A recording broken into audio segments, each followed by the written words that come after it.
Um dein Video zu einem richtig guten Video zu machen, ist eine Sache sehr wichtig: der Ton. Selbst ein super gutes Skript wird zu einem schlechten Video, wenn man nicht versteht, was gesagt wird. Deswegen erklären wir dir in diesem Video 3 Sachen. Erstens, welche Technik kannst du benutzen und wie benutzt man sie richtig? Zweitens, was musst du beim Dreh des Videos beachten? Und drittens, wie kannst du zur Not deinen Ton später noch retten? Vielleicht. Oder zumindest eine Stimme aus dem Off aufnehmen.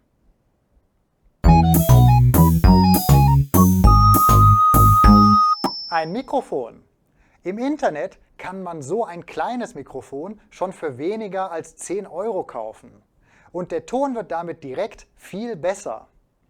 Ein solches Mikrofon kannst du dann an dein Smartphone anschließen. Wichtig, achte auf den richtigen Stecker. Die meisten Mikrofone haben einen solchen Stecker, aber nicht jedes Smartphone hat dafür einen Eingang. Je nachdem, ob du ein iPhone oder ein Android-Smartphone hast, brauchst du noch eine App. Hast du ein iPhone, dann kannst du einfach das Mikrofon anschließen und es wird automatisch im Video benutzt. Du kannst es überprüfen, indem du eine Testaufnahme machst und sie dir anhörst. Zum Anhören musst du das Mikrofon wieder abziehen. Das klingt ganz gut. Wenn du ein Android-Smartphone hast, brauchst du die App Open Camera. Dann steckst du dein Mikrofon an das Smartphone und öffnest die App. Oben drückst du auf das Zahnrad und suchst die Einstellung Videoeinstellungen und dann unten zu Audioquellen. Hier wählst du externes Mikrofon aus. Jetzt kannst du wieder testen, ob es funktioniert hat, indem du ein Video aufnimmst und es dir danach anhörst. Jetzt hast du vielleicht das Problem, dass das Kabel von dem Mikrofon zu kurz ist. Dann kannst du dir eine Verlängerung kaufen oder du nimmst ein zweites Smartphone, um den Ton vom Mikrofon extra aufzunehmen. Eine gute Möglichkeit ist es, einfach ein Video aufzunehmen und dann beim Editieren des Films nur den Ton von dieser Aufnahme zu benutzen. Für dein Android-Handy kannst du aber die App Easy Voice Recorder benutzen. Hier drückst du auf die 3 Punkte, dann auf Einstellungen und dort bei Abstimmung. Bei Format stellen wir PCM.WAV ein und bei Abtastrate 48.000 Hertz. Bei Mikrofon stellst du auf Hauptleitung. Jetzt kannst du mit deinem Smartphone das Mikrofon aufnehmen. Wenn du den Ton mit einem zweiten Smartphone aufnimmst, musst du später beim Editieren des Videos den Ton und das Bild anpassen. Das ist nicht ganz einfach, dazu gibt es aber auf YouTube eigene Tutorials. Am einfachsten ist es, wenn du das Mikrofon direkt mit dem Smartphone aufnimmst, das du auch als Kamera benutzt.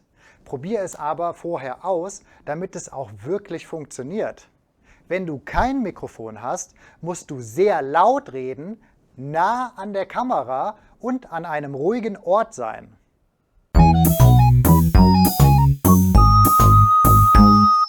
Um den besten Ton zu bekommen, kannst du schon beim Dreh auf verschiedene Sachen achten. Das Wichtigste: befestige dein Mikrofon so, dass es auf deinen Mund zeigt. Rede laut und deutlich und such dir einen ruhigen Ort. Stell dich zum Beispiel nicht direkt an eine große Straße. Film dich nicht beim Fahrradfahren. Wenn es sehr windig ist, benutze so etwas. Das ist eine Katze oder Windschutz. Dadurch werden die Windgeräusche weniger. Und natürlich kontrolliere die Videos, die du aufgenommen hast. Manchmal funktioniert das Mikrofon nicht oder der Stecker steckt nicht richtig. Dann kannst du die Szene wiederholen.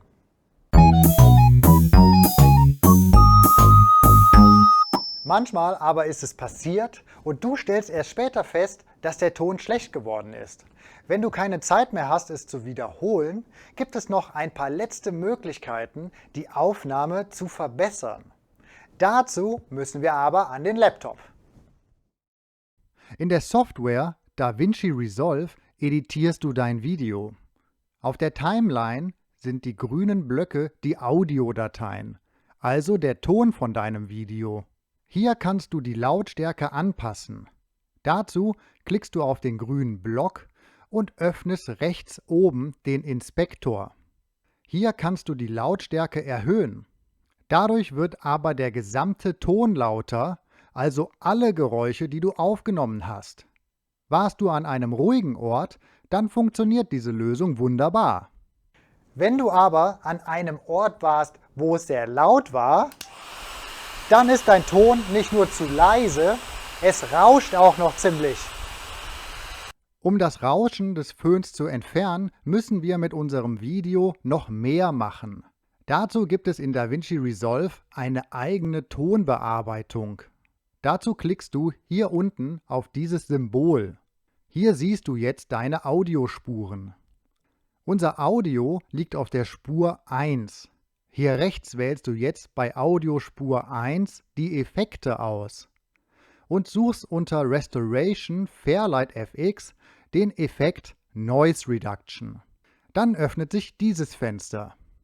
In älteren Versionen von DaVinci Resolve heißt der Punkt direkt Noise Reduction und nicht Restoration. Hier kannst du den Auto Speech Mode nehmen und das Rauschen wird schon etwas weniger. Wenn aber wirklich gar nichts hilft, dann bleibt dir nichts anderes übrig, als den Text nachzuvertonen oder eine Stimme aus dem Off einzufügen. So wie hier. Hier kann man gar nichts mehr verstehen, weil es total rauscht. Hier kann man gar nichts mehr verstehen, weil es total rauscht. Das heißt, du schließt das Mikrofon an den Laptop an und nimmst einen neuen Ton auf. Zum Beispiel mit dem Programm Audacity. Hier oben wählst du das Mikrofon aus. Wenn du dann auf Aufnahme drückst und redest, erscheint direkt dein Ton auf der Spur hier unten. Hier kann man gar nichts mehr verstehen, weil es total rauscht. Du solltest natürlich den gleichen Text sagen wie im Video und im gleichen Tempo. Wenn du fertig bist, drückst du auf Stopp und hörst es dir an. Hier kann man gar nichts mehr verstehen, weil es total rauscht. Klingt gut? Dann kannst du deinen neuen Ton exportieren. Dazu klickst du auf Datei, dann auf Exportieren und dort als Wave-Datei exportieren. Dann auf Speichern und OK. Diese Datei kannst du dann in DaVinci Resolve einfügen und anpassen. Dazu importierst du die Datei und ziehst sie auf die Timeline an den Ort, wo der schlechte Ton liegt. Wenn du den Magneten ausschaltest, kannst du sie sehr genau verschieben, bis sie gut zum Bild passt. Ganz wichtig, ihr müsst eure Audiospuren auf Mono stellen. Dazu klickt ihr mit der rechten Maustaste auf die Spur und wählt Mono aus. Wenn du unsere Tipps beachtest, machst du sicher ein Video mit Splendido Tono.